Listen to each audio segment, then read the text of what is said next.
नमस्कार साथियों, स्वागत है आपका आपके अपने YouTube चैनल अग्नि कंपटीशन पर। और मैं आपके लिए लेकर आई हूँ बीएड सेकेंड ईयर का नॉलेज एंड करिकुलम पेपर का आज एक नया क्वेश्चन। आप इससे प्रीवियस जितने भी इंपॉर्टेंट टॉपिक्स हैं वो हमारी प्लेलिस्ट से जाकर देख सकते हैं। ये सभी क्वेश्चंस एग्जाम्स में पूछे हुए क्वेश्चंस और आने वाले एग्जाम्स के लिए भी बहुत ज़्यादा इंपॉर्टेंट हैं। तो चलिए स्टार्ट करते हैं। आज का हमारा क्वेश्चन है, अवसरों की समानता तथा सामाजिक न्याय से आप क्या समझते हैं? हमारी शिक्षा प्रणाली में ये मूल्य कहाँ तक समाविष्ट हैं? What do you understand by equality of opportunities and social justice? How far these values are incorporated in our education system?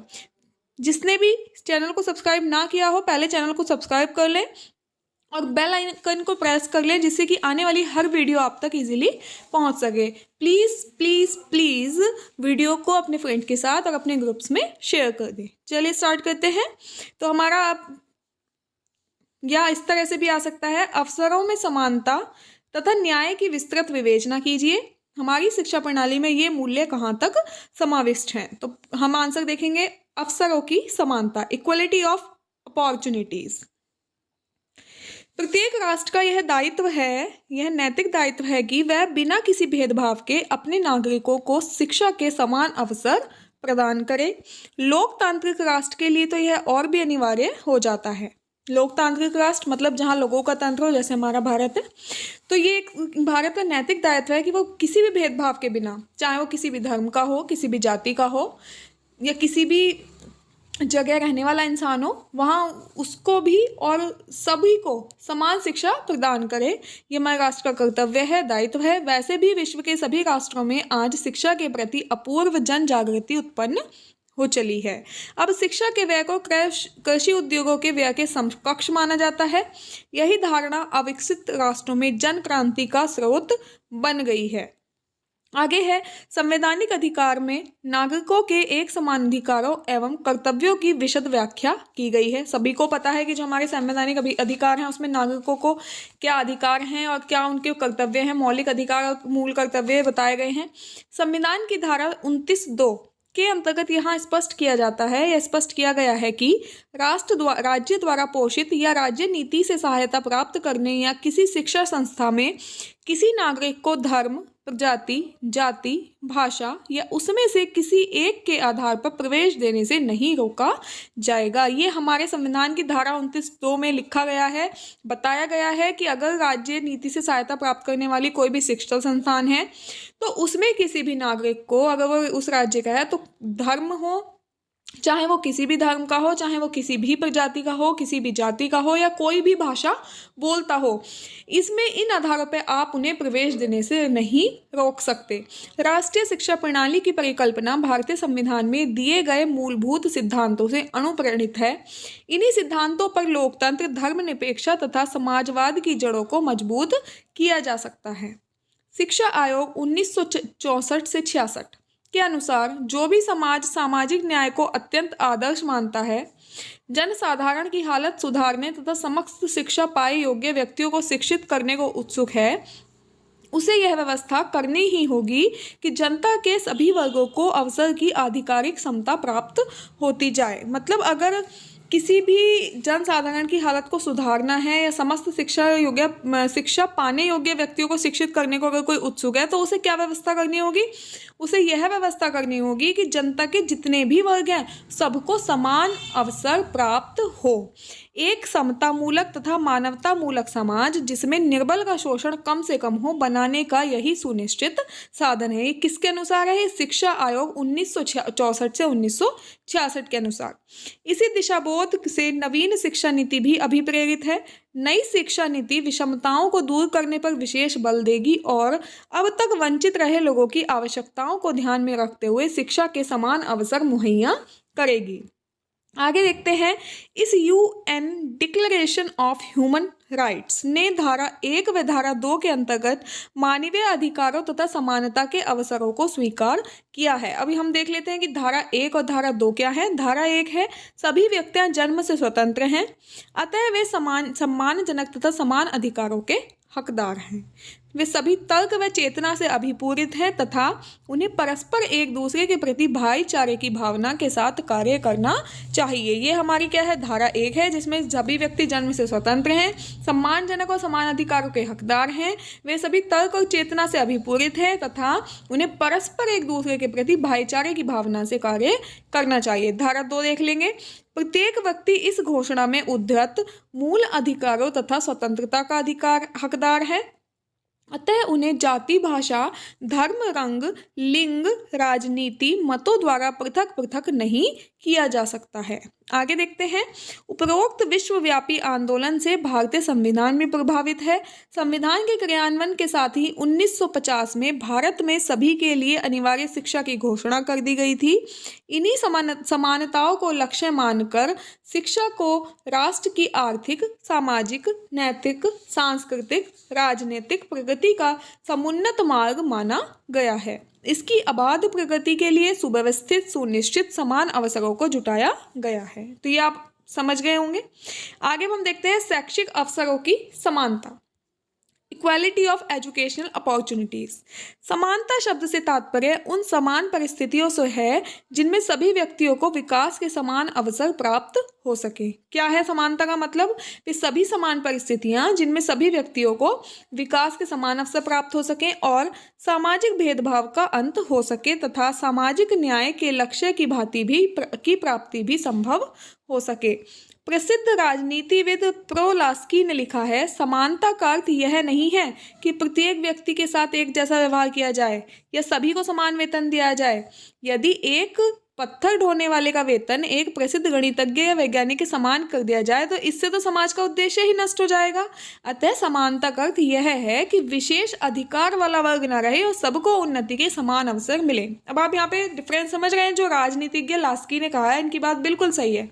समानता का अर्थ ये नहीं है कि अगर एक पियोन है वो वर्क कर रहा है स्कूल में और एक प्रिंसिपल है वो भी एक स्कूल में वर्क कर रहा है, तो समानता का मतलब ये बिल्कुल नहीं हो सकता कि जो एक पियोन की सैलरी हो वही एक प्रिंसिपल की भी सैलरी हो। क्यों भाई? क्योंकि दोनों के काम बिल्कुल अलग हैं, दोनों की एजुकेशन बिल्कुल अलग है, तो इसलिए उनको समान वेतन नहीं मिलना चाहिए। अगर समान वेतन मिल रहा है तो फिर एक प्रिंसिपल को रखने का और एक पियोन को रखने का उद्देश्य ही खत्म हो गया।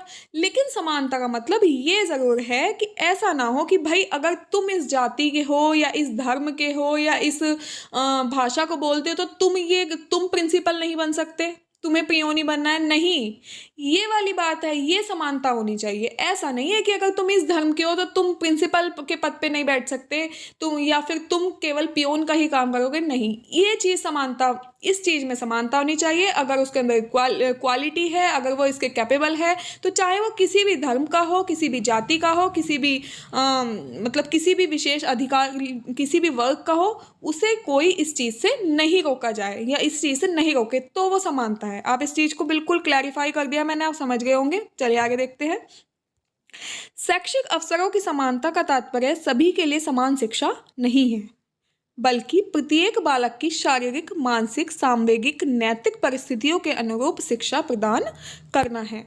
इसका तात्पर्य राज्य द्वारा व्यक्तियों की शिक्षा के संदर्भ में जाति, रूप, रंग, प्रांतीयता एवं भाषा, धर्म आदि के मध्य भेदभाव न करने से भी है। वही सेम बात है कि किसी भी व्यक्ति को उसकी जाति, उसके रूप, उसके रंग, प्रांतीयता, किस प्रांत का है, किस भाषा का है, किस धर्म का है, अगर इस चीज़ के कारण उसके साथ भेदभाव हो रहा है तो वो गलत हो रहा है। वो वहाँ पे समानता का मतलब उसको वो समानता नहीं मिल रही है। ठीक है, जबकि ऐसा नहीं है कि सबको सब बिल्कुल सेम ही वेतन मिलना चाहिए, सेम ही शिक्षा मिलनी चाहिए।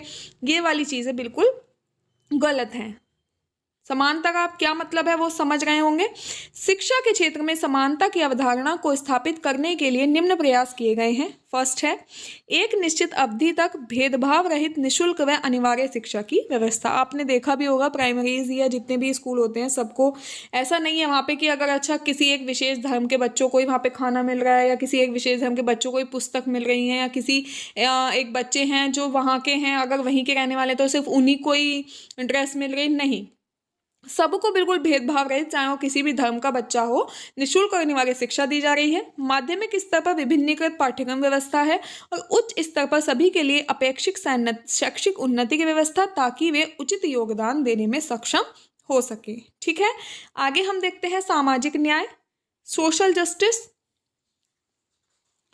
तो जो हमारे शैक्षिक अवसरों की समानता हो गई है, अब आगे हम देखते हैं सामाजिक न्याय। सामाजिक न्याय के लिए संविधान में निम्न व्यवस्था की गई है। फर्स्ट है, अनुसूचित जनजाति के शैक्षणिक तथा आर्थिक हितों की रक्षा की जाए, इन्हें सभी शोषण तथा सामाजिक अन्याय से बचाया जाए। ये हमारे कौन से अनुच्छेद में कहा गया है? अनुच्छेद 46 में कहा गया है क्या, कि अनुसूचित जनजातियों के शैक्षणिक तथा आर्थिक हितों की रक्षा की जाए और इन्हें सभी शोषण तथा सामाजिक अन्याय से बचाया जाए, 46 में कहा गया है। ठीक है, सरकार द्वारा संचालित अथवा सरकारी कोष में सहायता पाने वाले शिक्षालयों में उनके प्रवेश पर कोई रुकावट न रखी जाए, ये कहा गया अनुच्छेद 29 के 2 में। क्या, कि अगर कोई भी सरकार द्वारा संचालित या सरकार कोष से सहायता पाने वाला शिक्षालय है तो उनमें भी उनके प्रवेश पे कोई रुकावट ना हो। ठीक है, आगे है दुकानों, सार्वजनिक भोजनालयों, होटलों तथा सार्वजनिक मनोरंजन के स्थानों का उपयोग करने पर लगी रुकावटें हटाई जाएं,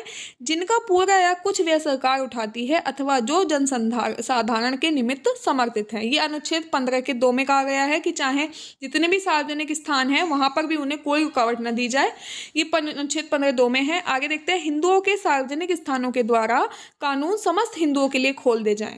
ऐसा ना हो कि अगर हिंदू है तो भाई तुम किस जाति, मतलब हिंदुओं में भी होता है ना कि तुम्हारी जाति क्या है। हिंदू तो अगर जाति छोटी है, नीची मान रहे हो तो आप उसमें प्रवेश नहीं करने देंगे मंदिर में, ऐसा कुछ नहीं होना चाहिए। अगर वो सार्वजनिक स्थान है हिंदुओं के तो उसमें वो हर एक हिंदू जाए। ऐसा नहीं हो कि तुम नहीं जा सकते, हम ही जा सकते हैं, या ब्राह्मण ही जा सकते हैं, या क्षत्रिय ही जा सकते हैं, ऐसा ना हो। तो ये अनुच्छेद 25 ख में कहा गया है। फिर है, लोकसभा तथा राज्यों की विधानसभाओं में अनुसूचित जनजातियों के प्रतिनिधियों के लिए जनसंख्या के आधार पर 26 जनवरी 2008 तक के लिए निश्चित सीटें सुरक्षित कर दी जाएं। यह अनुच्छेद 324, 330 तथा 342 है। आगे है, यदि सार्वजनिक स्थानों या सार्वजनिक सेवाओं या सरकारी नौकरियों में जनजातीय लोगों का पर्याप्त प्रतिनिधित्व न हो तो सरकार को उनके लिए स्थान सुरक्षित रखने का अधिकार देना और सरकारी नौकरियों में नियुक्तियों के समय अनुसूचित जातियों और जनजातियों के दावों पर विचार करना। मतलब वही आरक्षण वाली बात हो गई है कि अगर आपको दिख रहा है कि एक जाति एक ऐसी है जो जिसका कोई प्रतिनिधित्व नहीं है तो आप उनके लिए सीटें सुरक्षित रखें और सरकारी नौकरियों के समय उनमें उनकी दावों पर विचार करें। अनुच्छेद 16 और 335 है। 7वां है, जनजातियों के कल्याण तथा हितों के प्रयोजन से राज्यों में जनजाति सलाहकार परिषद तथा पृथक विभागों की स्थापना की जाए और केंद्र में एक विशेष अधिकारों की नियुक्ति की जाए। यह अनुच्छेद 164, 338 तथा 5वीं अनुसूची में कहा गया है। 8वां देखेंगे, अनुसूचित जनजाति क्षेत्रों के प्रकाशन तथा नियंत्रण के लिए विशेष व्यवस्था की जाए। ये किसने कहा? ये कहा गया अनुच्छेद 224 तथा 5वीं और 6ठी अनुसूचियां। अगर आप अनुसूचियां पढ़ेंगे तो उसमें ये सभी बहुत क्लियर हो जाएगा। अगर आपको अनुसूचियों की वीडियो चाहिए तो आप मुझे बताइए, मैं आपको सारी अनुसूची एक ही वीडियो में बहुत अच्छे से एक्सप्लेन करके बता दूंगी, जिससे आप सारी अनुसूची को लर्न रख सकें। मैं उनकी कुछ ट्रिक्स भी बता दूंगी जिससे आप उन्हें कभी भूलें ना। आगे है अनुच्छेद 244(2) के अनुसार असोम की जनजातियों के लिए जिला और प्रादेशिक परिषद डिस्ट्रिक्ट एंड रीजनल काउंसिल स्थापित करने का विधान है। 10th है, संविधान के भाग 6 अनुच्छेद 164 में असम के अतिरिक्त बिहार, उत्तर प्रदेश, मध्य प्रदेश और उड़ीसा में जनजातीय मंत्रालय स्थापित करने का विधान है। तो ये थे हमारे सामाजिक न्याय। आगे हम देखेंगे शैक्षिक समानता में अवसर बढ़ाने के क्या क्या उपाय हो सकते हैं। तो measures to promote equality of educational opportunities देखते हैं। भारत में शैक्षिक समानता के अवसर बढ़ाने के निम्न उपाय हैं। फर्स्ट है शिक्षा आयोग, एजुकेशन कमीशन। जीवन के अन्य सभी आदर्शों की भांति शिक्षा के अवसरों की भी पूरी समता कायम करना संभवतः असाध्य ही है। मतलब जीवन के सभी आदर्शों की भांति शिक्षा के भी अवसरों की पूरी समता कायम करना असंभव ही है। पर ऐसे आम मामलों में असली प्रश्न पूर्ण लक्ष्य की सिद्धि का नहीं होता, ज्वलंत आस्था तथा हार्दिक प्रयासों का होता है। किसी भी अच्छी शिक्षा प्रणाली में महत्वपूर्ण विषमताएं पैदा करने वाले कारणों को पहचानने का, उन्हें या तो पूरी तरह दूर या कम से कम न्यूनतम कर देने के लिए उचित कदम उठाने का प्रयास निरंतर होता रहना चाहिए। ये शिक्षा आयोग एजुकेशनल कमीशन के अकॉर्डिंग कि जीवन के अन्य सभी आदर्शों की भांति जो शिक्षा के अवसर हैं वो पूरी तरह नहीं कायम हो सकते, अतः किसी भी अच्छी शिक्षा प्रणाली में महत्वपूर्ण जो विषमताएं पैदा करने वाले कारण हैं उन्हें पहचानें और उन्हें या तो दूर कर दें, या पूरी तरह दूर नहीं हो रहे हैं तो उन्हें दूर करने के कम से कम जितने उपाय किए जा सकते हैं वो सभी उपाय करें, उन्हें दूर करने के उचित से उचित कदम उठाए जाएं। नेक्स्ट है हमारा, इन विसंगतियों के निदान हेतु शिक्षा आयोग ने निम्न उपाय बताए हैं। क्या है? प्राथमिक शिक्षा सभी विद्यालयों में निःशुल्क दी जाए, ठीक है। सेकंड है, माध्यमिक शिक्षा को यथाशीघ्र निःशुल्क बनाने का प्रयास किया जाए, इसके लिए एक अवस्थाबद्ध कार्यक्रम बनाया जाए। जो वो विसंगतियां मैंने अभी आपको बताई हैं कि उन्हें दूर करने की प्रयास करना चाहिए, तो वे विसंगतियां हैं कौन सी और उनके क्या निदान है वो मैं आपको बता रही हूँ। प्राथमिक शिक्षा सभी विद्यालयों में निःशुल्क कर दी जाए, माध्यमिक शिक्षा को यथाशीघ्र निःशुल्क बनाने का प्रयास किया जाए, इसके लिए अवस्थाबद्ध कार्यक्रम बनाया जाए। आगामी 10 वर्षों में उच्चतर माध्यमिक तथा विश्वविद्यालयी शिक्षा में फीसों के संबंध में प्रयास किया जाना चाहिए कि सभी गरजमंद तथा योग्य छात्रों को निःशुल्क शिक्षा दी जाए। फोर्थ है, प्राथमिक स्तर पर पाठ्य पुस्तकें और लेखन सामग्री मुफ्त दी जाए, वो दी भी जाती है, अभी भी दी जाती है। विद्यालयों में नए भर्ती होने वाले बच्चों का स्कूल में स्वागत किया जाए। अन्य बच्चों को भी विद्यालय की वार्षिक परीक्षाओं का परिणाम घोषित होते ही अगले वर्षों का पूरा सॉर्ट दिया जाए, जिससे वे अवकाश के दिनों में अगले वर्ष की पढ़ाई कर सके। मतलब स्कूल बंद होने से पहले जब रिजल्ट मिल रहा है तो तभी वो उनको बुक्स भी दे दी जाए। फिर माध्यमिक विद्यालयों तथा उच्च शिक्षा संस्थानों में पुस्तक बैंकों का कार्यक्रम विकसित किया जाए, जिससे बच्चे वहां से बुक्स ले सके, ये लाइब्रेरी जैसे कह सकते हैं। प्रतिभाशाली छात्रों को पुस्तक खरीदने के लिए अनुदान दिया जाए। सातवां है, शिक्षक के विभिन्न स्तरों पर छात्रवृत्तियों का निम्न कार्यक्रम लागू किया जाए। फर्स्ट है, प्राथमिक स्तर पर इस बात के लिए कदम उठाए जाएं कि अवसर प्राथमिक स्तर की समाप्ति पर किसी भी होनहार बच्चे को आगे पढ़ाई जारी रखने से रुकना ना पड़े, और इस उद्देश्य से हर गरजमंद बच्चे मतलब जरूरतमंद बच्चे को पर्याप्त राशि की छात्रवृत्ति दी जाए। 2001 तक समस्त नामांकनों के 5% बच्चों को छात्रवृत्तियां प्रदान करने का लक्ष्य बनाया जाना चाहिए। आगे है, राज्य स्तर पर विभिन्न जिलों में शिक्षा के विकास का समकरण की नीति जानबूझकर अपनाई जाए। और थर्ड है, राष्ट्रीय स्तर पर यह भारत सरकार की जिम्मेदारी समझी जाए कि वह विभिन्न राज्यों में शिक्षा के विकास का समकरण करे। इसके लिए आवश्यक कार्यक्रम, जिनमें कम उन्नत राज्यों को विशेष सहायता देना शामिल है, विकसित किए जाएं। तो ये हमारे थे कि हम क्या क्या उपाय कर सकते हैं, शिक्षा आयोग ने हमें बताए थे। तो चलिए आज की वीडियो यही कंप्लीट होती है। आपको वीडियो कैसी लगी मुझे बताना ना भूलें। आपको किस टॉपिक पर वीडियो चाहिए ये भी मुझे कमेंट करके बता दें, और मिलते हैं कल एक और नई वीडियो के साथ। तब तक के लिए